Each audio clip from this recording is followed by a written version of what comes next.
Hello friends. आज हम पढ़ेंगे क्लास 7th की साइंस का चैप्टर नंबर 10 जिसका नाम है electric current and it's effect. तो हमें इलेक्ट्रिक करंट पढ़ना है और उसके इफ़ेक्ट क्या क्या होते हैं वो पढ़ना है। तो इसमें टॉपिक फर्स्ट है symbols of electric component. Electric components के सिंबल पढ़ने हैं। Heating effect of electric current का हीटिंग इफेक्ट पढ़ना है। मैग्नेटिक इफेक्ट पढ़ना है। इलेक्ट्रोमैग्नेट पढ़ना है और इलेक्ट्रिक बेल पढ़ना है। तो पहला टॉपिक स्टार्ट करते हैं symbols of electric component. Electric component के सिंबल्स पढ़ने हैं। तो इसमें पहला कंपोनेंट है इलेक्ट्रिक सेल। इसको कैसे हम रिप्रेजेंट करेंगे? तो ये एक लाइन रहेगी, इसके परपेंडिकुलर एक बड़ी लाइन रहेगी, एक छोटी थिक लाइन रहेगी। जो बड़ी लाइन है वो पॉजिटिव टर्मिनल को रिप्रेजेंट करेगी और जो छोटी लाइन है वो निगेटिव टर्मिनल को रिप्रेजेंट करेगी। सेकेंड है इलेक्ट्रिक बल्ब। बल्ब को ऐसे रिप्रेजेंट करेंगे, ऐसे कुछ बल्ब का शेप देके फिर लाइन। और उसके बाद switch in on position. Switch on position में कैसे? ये जो पाथ है क्लोज्ड रहेगा। और स्विच इन ऑफ पोजीशन ये ओपन पाथ रहेगा, ये खुला हुआ है। देखिए इधर जगह है, इसमें पाथ क्लोज है मतलब ये ऑन है। पाथ बंद है, अब करंट फ्लो होगा। इसमें स्विच ऑफ है मतलब पाथ खुला हुआ है, करंट इसमें से इधर नहीं जा सकता है। बैटरी क्या होती है? दो या दो से ज़्यादा इलेक्ट्रिक सेल्स को कंबाइन करते हैं तो बैटरी मिलती है। जैसे यहाँ ये एक सेल है, ये दूसरी सेल है, इसको कंबाइन कर दिया गया। ये पॉजिटिव टर्मिनल है। जो लॉन्ग लाइन होती है वो पॉजिटिव टर्मिनल को रिप्रेजेंट करती है, जो शॉर्टर लाइन होती है वो निगेटिव को। इधर भी ये पॉजिटिव ये निगेटिव। लेकिन इसको कंबाइन करने में एक कंडीशन लगाना पड़ता है। वो कंडीशन क्या है? निगेटिव टर्मिनल को पॉजिटिव टर्मिनल से जोड़ना है। अगर निगेटिव को निगेटिव से जोड़ देंगे तब भी इसमें करंट फ्लो नहीं होगा, और अगर पॉजिटिव को पॉजिटिव से जोड़ देंगे तब भी करंट फ्लो नहीं होगा। यहाँ दोनों जगह साइंस अपोजिट होनी चाहिए तभी फ्लो होगा करंट। वायर को एक सिंपल एक लाइन से रिप्रेजेंट करते हैं, ये वायर है। अब हमें जानना है बैटरी क्या होती है। कॉम्बिनेशन ऑफ टू और more cells is called battery. दो या दो से ज़्यादा सेल्स को जोड़ देंगे। सेल कैसे बनती है? इधर लॉन्ग लाइन जो पॉजिटिव टर्मिनल को रिप्रेजेंट करेगी और एक शॉर्टर लाइन जो निगेटिव टर्मिनल को रिप्रेजेंट करेगी। इसको फिर एक सेल से जोड़ना है तो यहाँ पे पॉजिटिव करेंगे और यहाँ निगेटिव करेंगे ताकि इधर माइनस और इधर प्लस हो जाए और करंट फ्लो हो पाए। अगर यहाँ सेम चार्जेस हो जाएंगे तो करंट फ्लो नहीं होगा। पॉजिटिव और ये निगेटिव, ये बन गई बैटरी। यहाँ पे दो पाथ दिया गया है, दो कंडीशन है कब बल्ब जल जाएगा कब नहीं जलेगा। तो इधर ये क्या है? ये लॉन्ग लाइन है, पॉजिटिव टर्मिनल है और ये निगेटिव है। यहाँ एक बैटरी लगी हुई है और इधर एक बल्ब लगा हुआ है और यहाँ पे स्विच लगी है या इसको की भी बोलते हैं। यहाँ से ऑन और ऑफ करना है, ठीक है। तो पहली कंडीशन है इसमें बल्ब जल रहा है। क्यों जल रहा है? क्योंकि ये जो पाथ है ये क्लोज है, स्विच ऑन पोजीशन में है और पाथ क्लोज है, तब करंट फ्लो हो पा रहा है बैटरी से और यहाँ तक पहुँच रहा है और ये बल्ब जल रहा है। सेकेंड कंडीशन है इसमें ये बल्ब है, ये बैटरी है और यहाँ पे की या स्विच लगी है। तो ये जो स्विच है ये ऑफ कंडीशन में है, मतलब ये पाथ जो है वो क्लोज नहीं है, ओपन पाथ है।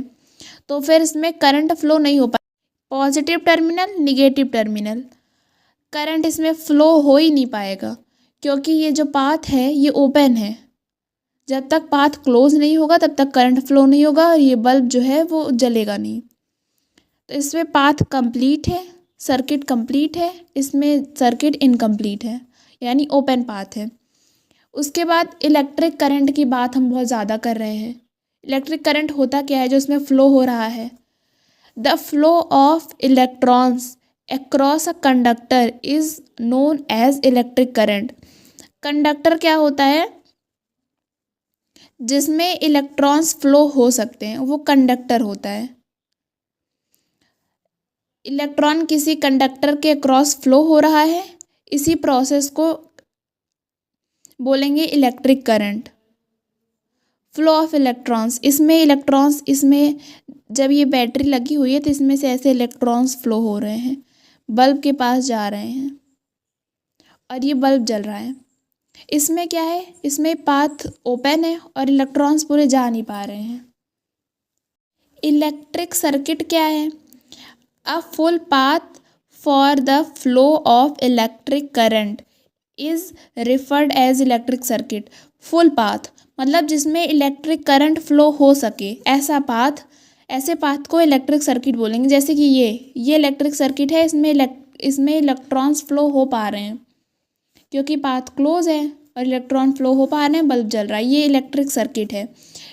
इसमें इलेक्ट्रॉन्स फ्लो नहीं हो पा रहे हैं तो फुल पाथ जो होगा उसे इलेक्ट्रिक सर्किट बोलेंगे। अब कुछ फैक्ट्स इसके बारे में जान लेते हैं। In the bulb there is a thin wire. एक बल्ब में आपने थिन वायर देखा होगा। जो 100 वाट का बल्ब पहले येलो कलर का जलता था, इस टाइम तो एलईडी चल रही है, बट वो 100 वाट का बल्ब, उसमें जो फिलामेंट होता था, उसमें वो थिन वायर जो होता है उसको फिलामेंट कहते हैं, वो दिखता था। तो पहले सभी बोलते थे बल्ब फ्यूज़ हो गया है। तो वो आपने कभी देखा होगा कि उसमें जो फिलामेंट लगा होता है वो ब्रेक हो जाता है, तभी बल्ब फ्यूज़ होता है। तो बल्ब में जो थिन वायर लगा होता है उसी को फिलामेंट बोलते हैं। Which glows when an electric current passes through it. जब इलेक्ट्रिक करंट इससे पास होता है तब बल्ब जलता है फिलामेंट से। अगर ये फिलामेंट फ्यूज़ हो जाता है तो फिर बल्ब नहीं जलता है। When the bulb gets fuse its filament is broken. ये बात मैंने आपको बताई ही है कि जब फिलामेंट टूट जाता है, ब्रेक हो जाता है, तब बल्ब नहीं जलता है। की और switch can be placed anywhere in the circuit. आप ये सर्किट देख रहे होंगे, इसमें की यहाँ पे लगाया गया है। आप चाहें तो यहाँ भी लगा सकते हैं, इधर भी लगा सकते हैं, कहीं भी लगा सकते हैं पूरे सर्किट में। की कोई ऐसे रिक्वायर्ड जगह नहीं है कि यहीं पे की लगेगी, इसके अलावा कहीं और नहीं लग सकती है। कि आप कहीं पे भी लगा सकते हैं सर्किट में। Next topic is heating effect of electric current. अभी हमें इलेक्ट्रिक करंट के हीटिंग इफेक्ट के बारे में जानना है कि ये होता क्या है। When an electric current runs through a wire. ये कोई वायर है, जब इसके थ्रू कोई इलेक्ट्रिक करंट फ्लो होता है, इट हीट्स अप। तब ये जो वायर है ये गर्म हो जाता है। This is the electric currents heating impact. यही है इम्पैक्ट जिससे इलेक्ट्रिक करंट का, जिससे कोई भी वायर या कुछ भी हीट हो जाता है। When current travels through an electric heater. Heater आपने देखा ही होगा। A coil of wire called the element gets red hot. उसमें जो क्वाइल होती है, अगर ऐसे हीटर बना है, इसके अंदर क्वाइल्स लगी होती हैं ऐसे मोटी सी थोड़ी। ये रेड हॉट आपने होते हुए देखा होगा। जब प्लग लगा होता है, स्विच ऑन रहती है, तो ये गर्म हो जाता है, ये हॉट हो जाता है। जब रेड कलर का हो जाता है, बहुत ज़्यादा गर्म हो जाता है, उसको बोलते हैं रेड हॉट है। ठीक है, इसमें क्योंकि इलेक्ट्रॉन्स का फ्लो हो रहा है लगातार और इलेक्ट्रिक करंट का फ्लो होता जा रहा है, तो ये हीट जनरेट करता है। The quantity of heat generated by a wire is determined by the material length and thickness of a wire. ये कितना हीट मिलेगा ये किस पे डिपेंड करता है? ये मटेरियल, वायर के मटेरियल पे, वायर की लेंथ पे और उसकी थिकनेस पे डिपेंड करता है। अगर लो क्वालिटी का वायर रहेगा तो फिर उतना ज़्यादा इफ़ेक्ट नहीं होगा हीट का, और लेंथ कम रहेगी तो थोड़ी सी हीट मिलेगी, थिकनेस कम रहेगी थोड़ी हीट मिलेगी। लेकिन अगर अच्छी क्वालिटी का वायर है, मटेरियल सही है, लेंथ अच्छी खासी है, बहुत बड़े दूर में, बहुत ज़्यादा दूर में है और थिकनेस थिक भी है, तो वो ज़्यादा हीट देगा। तो जब उसमें इलेक्ट्रिक करंट फ्लो होगा तो फिर वो हीट देगा। हीटिंग इफेक्ट है क्या? जब किसी वायर के थ्रू इलेक्ट्रिक करंट फ्लो होता है तो वो हीट हो जाता है। इसी इफेक्ट को हीटिंग इफेक्ट कहते हैं। और अब हमें पढ़ना है magnetic effect of electric current. तो magnetic effect occurs when an electric current travels across a wire. जब किसी वायर के अक्रॉस इलेक्ट्रिक करंट फ्लो होता रहेगा तब मैग्नेटिक इफेक्ट देखने को मिलेगा। Hans Christian Oersted was first person who noticed it Hans Christian Oersted एक साइंटिस्ट थे जिन्होंने पहली बार नोटिस किया कि इलेक्ट्रिक करंट में मैग्नेटिक इफेक्ट भी होता है। When an electric current passes through wire it behaves like a magnet. जब electric current passes through wire, जैसे ये कोई वायर है, इसके थ्रू इलेक्ट्रिक करंट फ्लो हो रहा है, तो ये मैग्नेट की तरह बिहेव करता है। ये उन्होंने एक एक्सपेरिमेंट किया था। एक यहाँ पे माचिस की डिब्बी होती है, उसका एक बॉक्स था, उसको ऐसे लगाया, उसके अंदर निडल रखी गई और उसको वायर से ऐसे वायर लपेट दिया और एक सर्किट बना दिया। बैटरी लगा दी गई, या की भी लगा सकते हैं। पाथ बंद है, इलेक्ट्रॉन्स का फ्लो हो रहा है। जब वो स्विच ऑन करते हैं, ऑफ करते हैं, तो वो देखते हैं जो यहाँ पे निडल रखी गई है उसमें डिफ्लेक्शन होता है, ये ऊपर नीचे हो रही है। तो जो ये यहाँ पे वायर्स लगा हुआ था उसमें इलेक्ट्रॉन्स का फ्लो हो रहा था, इलेक्ट्रिक करंट फ्लो हो रहा था और ये निडल में डिफ्लेक्शन हो रहा था।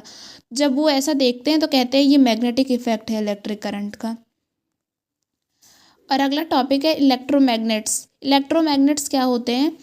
The coil behaves like a magnet. जो क्वाइल होती है वो मैग्नेट की तरह बिहेव करती है। When electric current flows through it. जब किसी क्वाइल की, जैसे ये क्वाइल है, अगर इसमें से हम इलेक्ट्रिक करंट पास कराएंगे, इसमें करंट आई पास हो रहा है, तो फिर ये एक मैग्नेट की तरह बिहेव करेगी। When an electric current is switched off. जब इलेक्ट्रिक करंट को ऑफ कर दिया जाएगा, the coil generally losses it's magnetism. तब जो इसके अंदर मैग्नेट की क्वालिटी थी वो गायब हो जाएगी। सच क्वाइल्स कॉल्ड इलेक्ट्रोमैग्नेट्स। ऐसी क्वाइल्स जो होती है उन्हें इलेक्ट्रोमैग्नेट्स कहते हैं। इसकी दूसरी डेफिनेशन है अ करंट कैरिंग क्वाइल। एक क्वाइल है जिसमें करंट फ्लो हो रहा है, of an insulated wire wrapped around a pieces of iron is called electromagnet.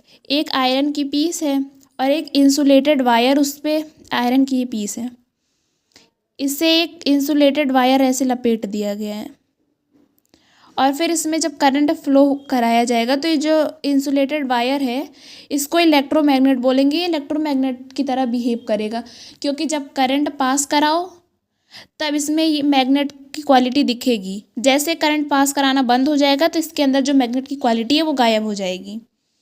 तो यही है मैग्नेट, इलेक्ट्रोमैग्नेट्स। थ्योरी का लास्ट टॉपिक है electric bell. It is a simple circuit that triggers a sound on the completion of the circuit by pressing the button.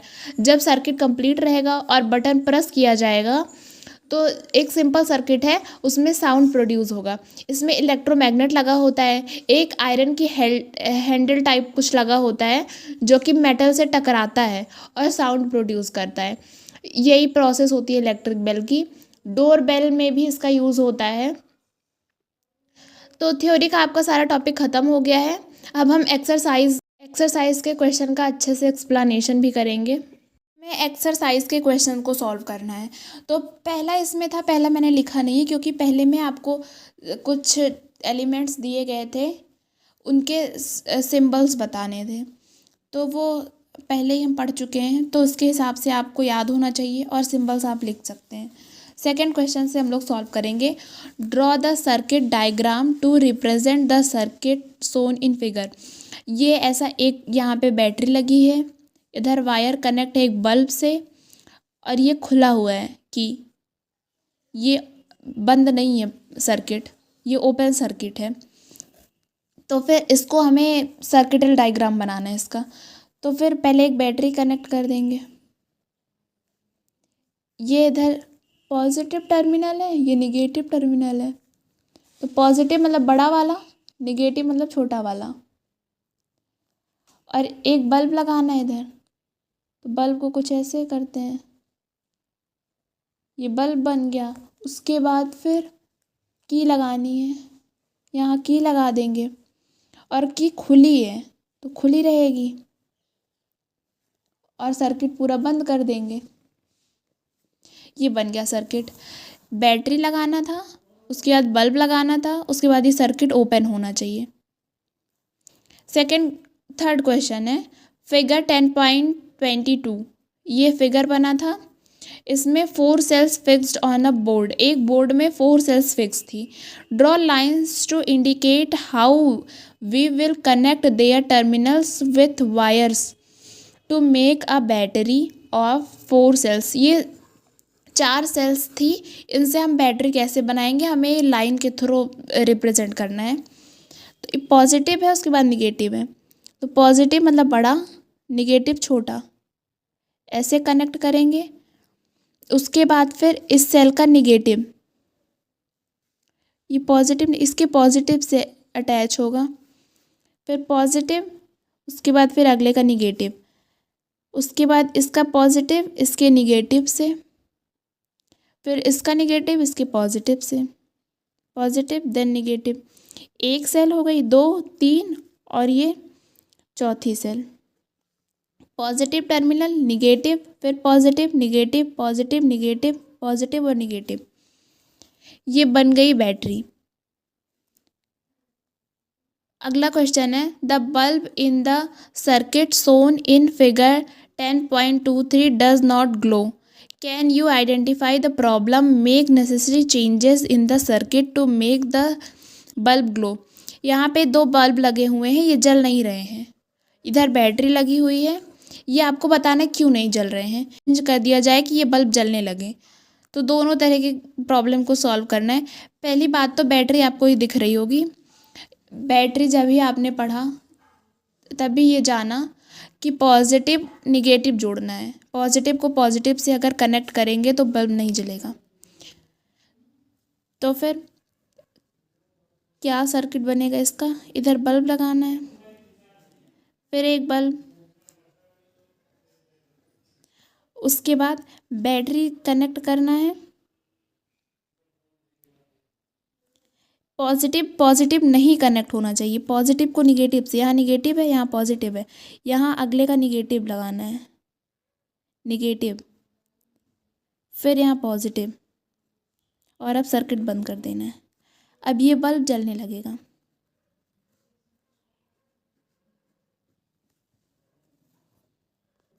Next question है name any 2 effects of electric current. आपके syllabus में भी electric current के 2 effect हैं, heating effect और magnetic effect, तो वही आपको लिख देना है, heating effect of electric current और magnetic effect of electric current. When the current is switched on through a wire, a compass needle kept nearby gets deflected from its north-south position. Explain. जब electric current flow होता है wire के through, तो जो needle होती है उसमें deflection होता है, इसको एक्सप्लेन करना है। When a current is switched on through a wire, जब करंट ऑन होता है, कोई वायर है और इसके थ्रू करंट ऑन है, वायर ऐसे ही रिप्रेजेंट करते हैं वायर को, तो करंट इसमें ऑन है, इलेक्ट्रॉन फ्लो हो रहा है। The wire starts behaving as a magnet, तो ये जो वायर है एक मैग्नेट की तरह बिहेव करने लगता है। When a compass needle is placed near the given current carrying wire, जब एक निडल, यहाँ पे निडल रख देने, इसके पास में निडल रखी रहेगी इस वायर के पास में, compass needle is placed near the given current carrying wire, it gets influenced by the magnetic effect of electric current gets deflected from it north south position, तो ये अपने नॉर्थ और साउथ पोजीशन से deflect हो जाएगी, मतलब जो अपनी पोजीशन पे है वहाँ से ऊपर नीचे होने लगेगी, अपनी पोजीशन चेंज करने लगेगी, क्योंकि जो वायर है इसमें मैग्नेट की क्वालिटी आ जाती है। जब करंट फ्लो होने लगता है तब कोई भी मैग्नेट, जो लोहे की आयरन की चीज़ें होती हैं या फिर ये निडल है, इसको अपनी तरफ अट्रैक्ट करने की कोशिश करते हैं, तो इस वजह से निडल में डिफ्लेक्शन होने लगता है। 7th क्वेश्चन है फिल इन द ब्लैंक्स, ये जो खाली जगह थी इन्हें भरना था। Longer line in the symbol for a cell represent its positive terminal, जो लॉन्गर लाइन होती है वो पॉजिटिव टर्मिनल को रिप्रेजेंट करती है और जो शॉर्टर है वो निगेटिव टर्मिनल को रिप्रेजेंट करती है किसी भी सेल में। सेकेंड है द कॉम्बिनेशन ऑफ 2 और more cells is called a battery. दो या दो से ज़्यादा सेल्स को जब कंबाइन कर देते हैं तो उसे क्या कहते हैं? Battery. When current is switched on in a room heater it produces heat. जब करंट ऑन कर दिया जाता है किसी भी रूम हीटर का तो वो हीट प्रोड्यूस करता है, क्योंकि जो भी इलेक्ट्रिक करंट होते हैं उनकी क्वालिटी है वो हीट प्रोड्यूस करते हैं। तो जब स्विच ऑन रहेगी तो फिर रूम हीटर हीट प्रोड्यूस करेगा। This safety device on a heating effect of electric current is called a fuse. Electric current में जो सेफ्टी डिवाइस होती है उसको फ्यूज़ कहते हैं। इसका मेल्टिंग पॉइंट जो होता है वो बहुत कम होता है, इसी वजह से ये लगभग ख़राब हो जाता है, जल्दी ब्रेक हो। नाइन्थ है mark T if the statement is true and F if it is false. अगर स्टेटमेंट ट्रू है तो टी लिखना है, फॉल्स है तो एफ लिखना है। तो पहली स्टेटमेंट है to make a battery of two cells the negative terminal of one cell is connected to the negative terminal of the other cell. क्या जब आपको बैटरी बनानी है तो एक सेल का ये नेगेटिव टर्मिनल है और इसको दूसरे सेल के नेगेटिव टर्मिनल से अटैच करवाएंगे तो क्या इसमें करंट फ्लो होगा? नहीं होगा, क्योंकि यहाँ पे ये दोनों सेम चार्जेस हो जाएंगे। अपोजिट चार्जेस चाहिए तब करंट फ्लो होता है। When the electric current through the fuse exceeds a certain limit the fuse wire melts and break. ये मैंने बताया था कि जो फ्यूज़ होता है इसका मेल्टिंग पॉइंट बहुत ज़्यादा कम होता है, मतलब बहुत जल्दी मेल्ट हो जाता है, तो इस वजह से इसका जो वायर लगा होता है वो ब्रेक हो जाता है। ये ट्रू स्टेटमेंट है। थर्ड है an electromagnet does not attracts a piece of iron. Electromagnet क्या पीस ऑफ आयरन को अट्रैक्ट नहीं करता है? करता है। स्टेटमेंट फॉल्स है। An electric bell has an electromagnet. क्या इलेक्ट्रिक बेल में इलेक्ट्रोमैग्नेट लगा होता है? हाँ, तभी वो रिंग जो बेल होती है इधर ऐसे जाके बजती है, इलेक्ट्रोमैग्नेट लगा होता है इसी वजह से। Do you think an electromagnet can be use for separate plastic bag from a garbage dip? Explain. आपको ये एक्सप्लेन करना है क्या गार्बेज से प्लास्टिक बैग्स को निकालने के लिए इलेक्ट्रोमैग्नेट का यूज़ कर सकते हैं? क्या कभी आपने देखा है कि मैग्नेट किसी प्लास्टिक की चीज़ को अट्रैक्ट करता है? ऐसा नहीं होता है। No, plastic bag is a non magnetic material. जो प्लास्टिक बैग होती है उसमें मैग्नेट की कोई क्वालिटी नहीं होती, वो नॉन मैग्नेटिक मटेरियल है and will not be attracted by an electromagnet. वो किसी भी इलेक्ट्रोमैग्नेट के द्वारा अट्रैक्ट नहीं की जाएगी, कोई भी इलेक्ट्रोमैग्नेट उसे अट्रैक्ट नहीं कर पाएगा। Hence an electromagnet can not be used for separating plastic bags from a garbage dip. इसीलिए किसी भी कूड़े के ढेर से प्लास्टिक बैग्स को हटाने के लिए, सेपरेट करने के लिए इलेक्ट्रोमैग्नेट का यूज़ नहीं कर सकते हैं। Electromagnet can only attract magnetic material. Electromagnet जो होते हैं वो केवल मैग्नेटिक मटेरियल को ही अट्रैक्ट कर सकते हैं, नॉन मैग्नेटिक मटेरियल को कभी भी अट्रैक्ट नहीं करते हैं। तो प्लास्टिक बैग जो है वो नॉन मैग्नेटिक मटेरियल है, इसलिए इलेक्ट्रोमैग्नेट्स उसे अट्रैक्ट नहीं कर पाएंगे। 10th क्वेश्चन है an electrician is carrying out some repairs in your house. He wants to replace a fuse by a piece of wire. Could you agree? वो एक wire के पीस से उसमें से फ्यूज़ रिप्लेस कर सकता है। क्या ऐसा कर सकता है? No, because every wire can not be used as a fuse filament. क्योंकि सारे वायर में every wire can not be used as a fuse filament. Fuse filament के जगह पे हर एक वायर नहीं यूज़ हो पाता है। A fuse filament must have a low melting point. Filament का क्या होता है?